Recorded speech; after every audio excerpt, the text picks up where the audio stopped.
of the Goldfish Man. My grandmother, Lao Lao, was a famous fortune teller. People from faraway villages would line up at our home asking for lucky dates for weddings and predictions for their children. If she was ever wrong, we never heard of it. But a week before my 19th birthday, we heard her moaning in her room. When we rushed to her, we found her sitting on the floor with her fortune-telling sticks spread around her. To my surprise, as soon as I entered the room, her piercing eyes fixed upon me. "You," she said, "you will die next week on your birthday." It was as if she had exploded a firecracker in the room. My parents and aunts and cousins burst into exclamation and wails. "It is true, it is true," my grandmother insisted. "I have checked and rechecked over and over again, and the sticks always say the same. Next week, on his 19th birthday, he will die. That is his fortune." I could not believe it. How could this be? But my belief in my grandmother was unshakable. If she said so, it must be true. I stood staring as my family created a storm around me. Finally, I said with a mouth as dry as sand, "Lao Lao, isn't there anything I could do?" "There is only one thing you can do," she said, "but it is doubtful it will work." "I'll do it," I said. "First," Lao Lao said, "we must get a bottle of the finest wine and make a box of sweets."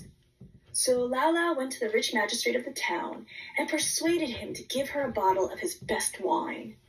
My mother and aunts hurried to the kitchen and prepared cakes, cookies, and sweetmeats with more care than ever before.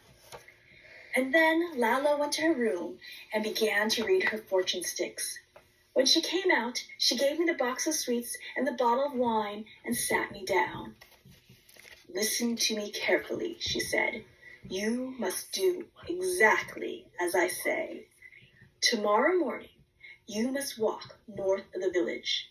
Do not stop until the moon begins to appear in the sky. When it does, you will see a mountain before you, and at the foot of the mountain, you will see an old man reading a book. Open the box of sweets and the bottle of wine and set them by him, but do not say a word unless he speaks to you first. This is the only chance we have to change your fortune." So the next morning, I followed her instructions, and it was as she said. I walked all day, and when the sun finally withdrew from the sky, there was a vast mountain in front of me, whose tip seemed to touch the moon. Sitting cross-legged at the bottom was an old man reading a giant book. The light from the moon seemed to make him glow silver. I opened the bottle of wine and box of sweets and quietly laid them next to him. Then I sat and waited. The old man didn't notice me and continued to read. My mouth watered as the smell of the sweets drifted in the air, but I did not move.